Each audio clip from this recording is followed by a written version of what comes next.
Listo. Pues muy buenos días, tardes, a la hora que la maestra tenga que ver el video. Estoy aquí con mi compañera Teresa. En esta ocasión vamos a hablar sobre tres temas importantes, ¿no?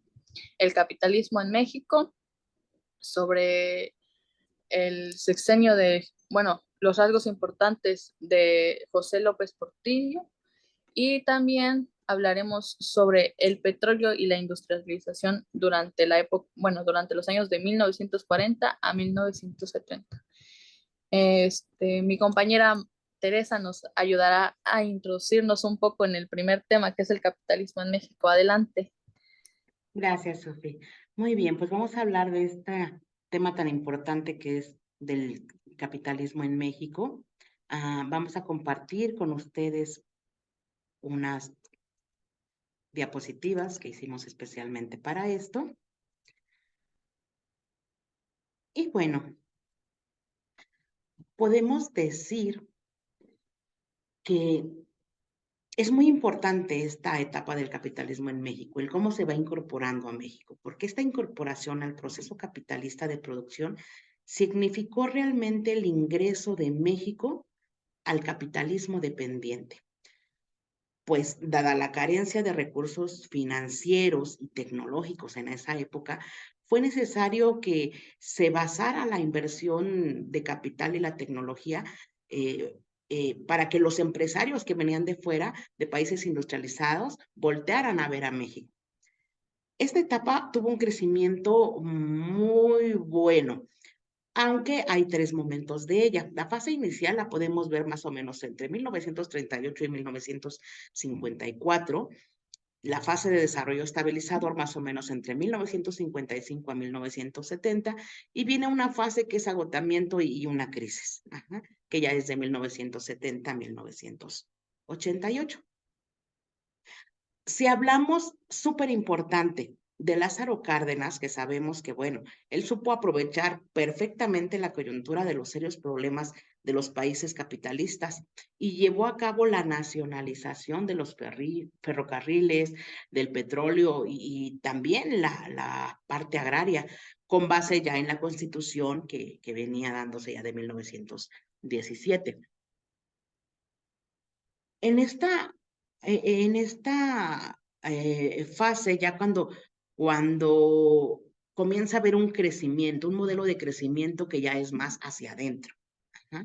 Un modelo de crecimiento hacia adentro que comienza más o menos en 1938 y que va terminando ya más o menos con Díaz Ordaz en 1970, por ahí así.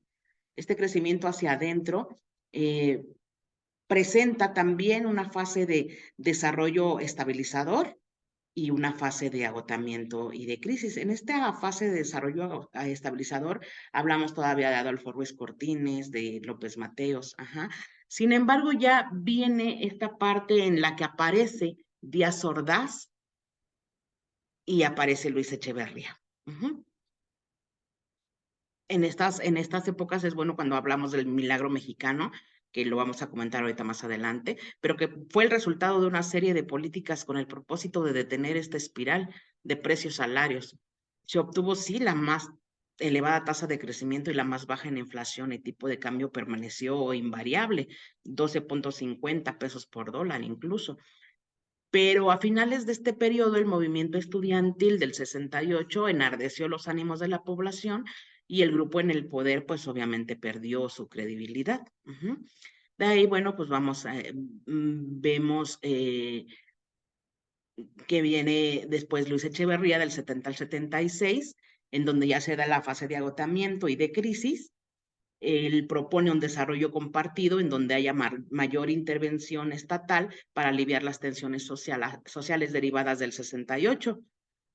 Y también, bueno, la actividad guerrillera, ¿no? Como decíamos, viene la época de José López Portillo.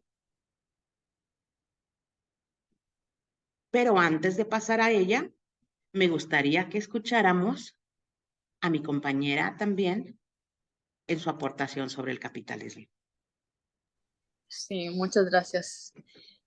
Bueno, yo voy a dividir este tema en cuatro etapas, ¿no? Principalmente vemos el crecimiento hacia afuera, que este crecimiento va desde 1880 hasta 1940. Aquí empezamos a ver como que los primeros pasos desde el porfiriato, bueno, o desde que Porfirio Díaz estuvo como que al frente, ¿no? Este, como bien mencionabas, Tere, es importante ver o mencionar a Lázaro Cárdenas, porque dentro de los dos primeros años de su sexenio, este incluye este modelo de crecimiento y principalmente lo que Lázaro quería era exportar, ¿no? Exportación de materia prima, que lo que quería era obtener mucha inversión, pero extranjera, ¿no? Lo que Lázaro Cárdenas es que vio la oportunidad de aprovechar al máximo, ¿no? Los problemas que tenían los países capitalistas, por lo cual lleva a cabo la mencionada nacionalización de ferrocarriles, perdón, y petrolera que fue con base a la Constitución de 1917. Luego pasamos al otro modelo que se llama sustitución de importaciones. Este modelo se dio de 1940 al año 1952. Aquí encontramos a unos presidentes que es importante mencionarlos porque cada uno de ellos como que o dieron sus aportes o sus muy desventajas, ¿no? Encontramos a Manuel Ávila Camacho, Miguel Alemán Valdés. En especial Miguel Alemán dio un impulso al crecimiento de la industria, aunque fue un poco ligera, pero hizo que la producción de bienes de un consumo que pues no era duradero, se convirtió en un eje de acumulación del capital. A consecuencia de esto trajo el proceso que fue impulsado por Manuel Ávila Camacho, que fueron un desarrollo de un mercado local definido, el cual era protegido contra competencias externas, las cuales representaban unas amenazas a la estructura que era en ese momento socioeconómica nacional, no estaba como tan, tan buena, ¿no? Pasamos entonces a lo que mencionabas, Tere, el crecimiento hacia adentro que empieza desde el año 1952 a 1988. Este modelo fue sustituyendo un poco, ¿no? Al modelo de sustitución de importaciones, ya que lo que hacía era producir, consumir y generar, pero ¿qué pasa? Que producía, consumía y generábamos en México. O sea, apoyábamos a la industria mexicana. De esto es lo que hablabas de los tres submodelos, ¿no? El desarrollo estabilizador, que fue el muy mencionado milagro mexicano, en el que aparecieron presidentes como Adolfo Ruiz Cortines, Adolfo López Mateos y Gustavo Díaz Ordaz. Este, en esta etapa de desarrollo estabilizador, encontramos una mayor estabilidad económica, aunque no era la mejor, ¿no? Pero manteníamos, aunque sea un poquito, la inflación y la estabilidad de los precios. Es importante aquí mencionar que el aumento del PIB hizo que nuestra economía empezara un poquito a crecer, ¿no? Y de ahí llegamos al desarrollo compartido, en donde encontramos, como bien mencionabas, a Luis Echeverría, quien genera una política un poco populista, pero aquí es donde empezamos a ver ese mentado boom petrolero del cual hablaremos más adelante. Llegamos entonces a la fase de agotamiento y crisis, en donde encontramos a José López Portillo y a Miguel de la Madrid, que también hablaremos más adelante. Pero pues esto, en especial José López Portillo, como que nos dio una pequeña esperanza y después nos mandó hasta abajo completamente. Y llegamos aquí al modelo neoliberal, que este modelo se dio desde 1988 hasta el 2018, empezando con Salinas de Gortari y con nuestro no muy querido Enrique Peña Nieto, ¿no? Este, este modelo habla principalmente de la liberación del comercio a partir de la privatización de de las empresas públicas y la liberación de las fronteras. Quiere decir que aquí se entrega al extranjero alguna de las empresas que dan al país, que es bueno, que estaban dentro del país y el Estado casi no participaba tanto en actividades económicas. Aquí empiezan a establecerse algunos tratados internacionales, pero bueno, eso es algo que hablaremos ahorita en la participación de José López Portillo. Adelante, Tere. Gracias, Sofía. Pues sí, nos quedamos en José López Portillo, ¿verdad? Vamos a ahondar un poquito más en el tema sobre él. ¿Cómo fue el gobierno de López Portillo? López Portillo realizó lo que se llamó la Guerra Sucia, en la cual, bueno, hubo una gran cantidad de personas que fueron torturadas, fueron desaparecidas. Realmente, cuando su sexenio estaba en su pleno apogeo, se desató una ola de secuestros y de asaltos a bancos por grupos guerrilleros de izquierda, pues impresionante, ¿no? Durante su mandato sucedieron hechos como la concertación, la petrolización de la economía y la aplicación de la reforma política inicial para democratizar al país. Bueno, también incluso fue la primera visita del Papa Juan Pablo II, y que también eso lo hizo ver en cierta forma bien, ¿verdad? Porque pues el pueblo católico, que es el más abundante en México, o en ese momento era más abundante, pues ya es que no, también le dio un poco de más allegados a él. ¿Mm? Bueno, pero en el terreno económico, durante su gobierno, México experimentó en apenas un par de años el más alto crecimiento económico nacional en su historia, seguido de una grave caída, bueno, la primera en la segunda mitad del siglo XX, debido a una política monetarista y una dilapidación de los recursos públicos impresionantes. Todos estos recursos provenientes, obviamente, principalmente de los excedentes del petróleo. Al estar estropeando el petróleo y todo, México comienza a pensar que éramos ricos. Comenzamos a pensar que éramos ricos y entonces también se da una dilapidación tremenda por parte del gobierno con esos recursos.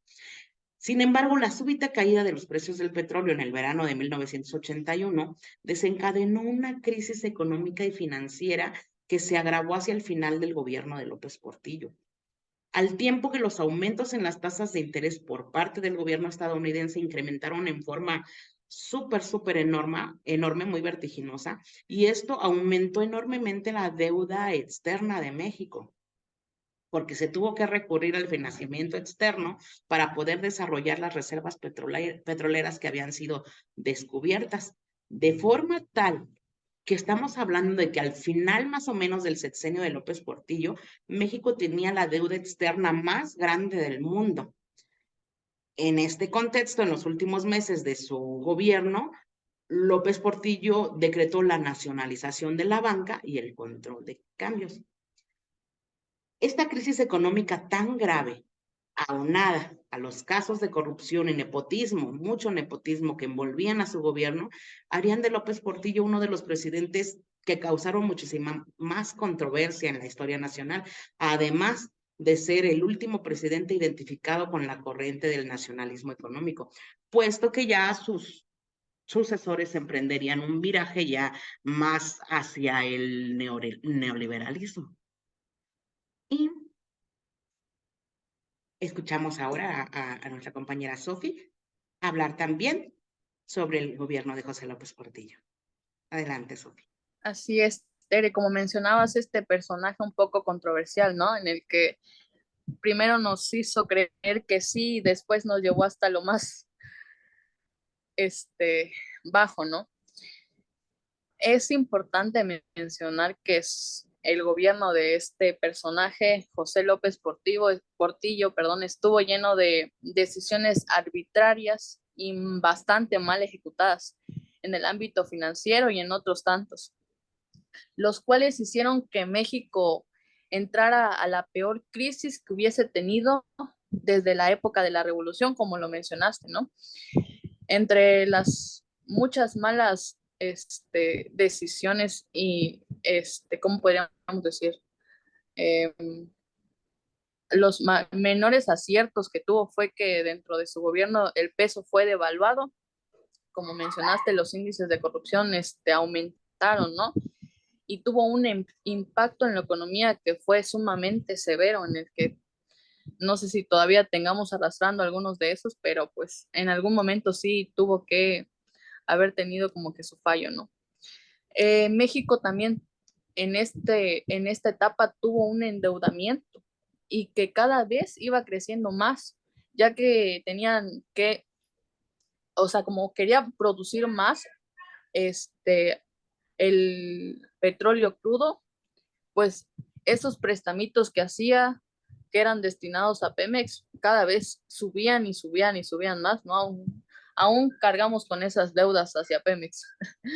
En este sentido, igual hubo algunos aspectos que podemos decir que fueron considerablemente favorables, ya que se destacó su liderazgo por una política exterior. En su mandato tuvimos, bueno, estableció las relaciones con países de América Latina, Asia, y esto hizo que se fortalecieran la presencia de México en el plano internacional, que anteriormente no era tan visualizado, ¿no? Eso fue lo que en su gobierno pudo hacer. Algo bueno tenía que haber hecho, ¿no?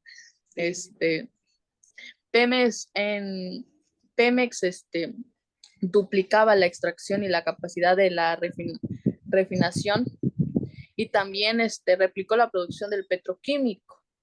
Todo este crecimiento fue financiado con crédito, como mencionaba, con crédito externo, pensando que el petróleo en algún momento le dejaría algo, pero al final de cuentas nos echó abajo. Y finalmente, una de sus aportaciones es que, como mencionaste, la banca se nacionalizó y esto fue en 1982 y con esto decretó el control generalizado del cambios, que en algún momento, pues nos ayudó, ¿no? Ahora llegamos al petróleo y la industrialización, de 1940 a 1970 adelante. Sí, gracias, Sofía. Así es. Primero debemos de recordar que en estas fechas estamos hablando también que se estaba presentando la Segunda Guerra Mundial. Ajá. Entonces, todo eso tuvo consecuencias también en México, a pesar de que, bueno, México como tal no estaba participando, pero sí hubo consecuencias en México. En 1941, Estados Unidos y México habían firmado un acuerdo comercial. México le vendería a Estados Unidos productos textiles, productos químicos y también mano de obra. Sin embargo, cuando viene esta Segunda Guerra Mundial, México deja de comprar a Estados Unidos productos industriales y se inicia de esta manera en nuestro país la industrialización vía sustitución de importaciones, obviamente. Esto le da un gran impulso a la economía mexicana. Se da un impulso a la ley de industrias nuevas, haciéndolas que quedaran exentas, por ejemplo, de impuestos, ¿no? Y hay una ley de mexicanización en el cual el 51% de capital debe de ser nacional y el 49% debe de ser, pues, capital extranjero. En ese tenor se da lo que habíamos hablado anteriormente, el milagro mexicano. Este milagro mexicano es un fenómeno económico que realmente abarcó desde 1940 a 1954. Su característica es que hubo un desarrollo económico constante del PIB, del Producto Interno Bruto Anual. Y en teoría, bueno, esto nos daba una economía bastante sana. ¿Qué es lo que sucede después? Comienza a haber una problemática económica con una devaluación del peso y trae como consecuencia una inflación. En 1948 estamos hablando de 4.85 a 6.80. En 1949 de 6.80 a 8.64 y de 1974 de 8.64 a 12.50. La solución que se implementa, pues, una política económica denominada desarrollo estabilizado, cuyo objetivo era estabilizar los precios y los salarios nacionales, estabilizar el peso frente al dólar, y bueno, esto relativamente se logró de 1954 a 1970. Digo relativamente porque pues actualmente estamos viendo, ¿verdad?, cuánto cuesta el dólar en la actualidad, está muy devaluado el peso. Bueno, pero bueno, regresando a esto, las consecuencias de esta política económica es que la burguesía tuvo unas ganancias enormes, es decir, los ricos se hicieron inmensamente más ricos, la clase media que en ese entonces existía, porque sabemos que actualmente ya es clase alta y clase baja, ya no hay clase media, pero bueno, la clase media podía hacerse de una casa propia, un automóvil, no a lo mejor las mejores condiciones, pero bueno, podía hacerse de ellos. Sin embargo, el proletariado y los campesinos permanecieron en la miseria. Para ellos no hubo cambios, no se elevó su salario, no se elevó su calidad de vida, no se elevó nada. Entonces, realmente esta época del petróleo y de industrialización, tal vez podríamos hablar de que obviamente benefició a unos cuantos, pero súper benefició a la clase, pues, económicamente más poderosa. ¿Mm? Te escuchamos, Sofía. Sí, bueno, como tú decías, ¿no? Estas tres etapas que van desde la primera etapa de 1940 a 1955, que esta etapa pues estuvo ah, durante la guerra, la Segunda Guerra Mundial, aunque pues no estuvo como tal, ¿no? Pero de alguna manera tendría que afectar tanto a México y como seguramente afectaría a otros países, ¿no? México empezaba la nacionalización de la industria del petróleo y de los ferrocarriles con Lázaro Cárdenas. Y pues años después, en el gobierno de Manuel Ávila Camacho, se crearon esas bases para un proceso de industrialización en el que México estaría llamándose ese modelo de industrialización sustitutiva y el cual logró que se crearan organismos los cuales servirían para apoyar el proceso de industrialización años más tarde. En esta etapa se caracterizó por un crecimiento sostenido, el cual hizo que incrementaran los precios internos a causa de la inestabilidad que existía con los mercados externos.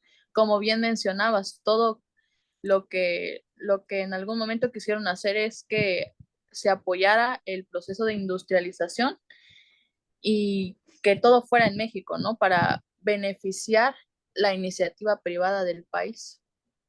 Este, lo que durante esta etapa, la política de la economía mexicana estuvo orientada a promover lo que era la expansión y desarrollo de la industria, ¿no? Tenían que avanzar en un poquito en eso, lo cual dejó consecuencias muy graves. O sea, aunque quisieron meterle, nos terminaron dejando crisis económicas, ¿no? Lo que logró que se creara la inflación, el déficit de la balanza en las finanzas públicas, como lo fue la cuenta corriente, y esto creó desequilibrios internos y externos en el país. En esta segunda etapa que va de 1955 a 1970, pues ya sabemos, ¿no? Lo que pasó en México, lo que dejaron los gobernadores, su deuda con el exterior, y pues esto generó que siguiera existiendo esa deuda en sexenios después, como lo fue con Adolfo López Mateo, el cual dio el crecimiento sostenido con una inflación, como mencionaste, de 5%, el cual cambiaría de algún modo la estabilidad de la economía. Años más tarde podemos ver también la participación de Gustavo Díaz Ordaz, el cual también continuó un poco con el crecimiento sostenido sin inflación y sin estabilidad. También cambió de esta forma y fue continuando con la política económica, como lo fueron los sexenios anteriores, lo cual hubo una proyección arancelaria de subsidios y extensiones de impuestos, con varios factores de los cuales posiblemente en su momento ayudaron un poco, ¿no? A mejorar un poco la economía. Este, a partir de 1955 empieza a disminuir ese gasto público que era destinado al sector primario para poder utilizarlo en áreas con más prioridad, ¿no? Como lo serían las actividades industriales, que era lo que necesitaban en ese momento. Y en menor medida obras de beneficio social como lo eran la salud, o sea, le dieron más prioridad a lo que fue la industrialización, ¿no? En esta etapa lograron crear programas las cuales fueron unas estrategias. Estos programas fueron como el IMSS o no me acuerdo de los otros, pero eran prácticamente estrategias para que pudieran transformar la economía agraria y la economía y la sociedad pues urbana, que cambiara de ser una economía agraria a una economía y una sociedad urbana y semi-industrial. En esta tercera etapa que vemos que va del año 1970 al 1982, encontramos el país bajo la presidencia de Luis Echeverría. Aquí también hubo una crisis con bastantes irregularidades que veníamos arrastrando de sexenios anteriores y como consecuencia sus primeros años del sexenio fueron ¿para qué? Para lo que generaban era para tapar esos gastos, ¿no? Esos gastos que de algún modo tenían que pagar el gasto público, ¿no? Y era financiado por una oferta monetaria, el de un endeudamiento externo y fue el déficit de esa balanza, ¿no? Como lo mencionaba, de haciendo pagos, creando así una situación un poco mejorable para que ya se viera ese crecimiento, ¿no? Y fuera un poquito más notable. Aquí también podemos observar que se devaluó el peso y aumentaron las importaciones de alimentos. Creció también nuevamente la deuda externa y la fuga de capitales. No supieron como tal cómo manejarlo que otra vez se vino abajo. Y lo que platicamos hace un momento con el sexenio de José López Portillo. En lo personal, José López Portillo es como que donde comienza el verdadero auge petrolero, ¿no? Porque empieza con esas expectativas de que sí puede, de que lo va a hacer y al final nos avienta, ¿no? Hasta abajo, ¿no? Este sería una base importante porque aquí empezamos a ver ese resurgimiento de México con la recuperación económica.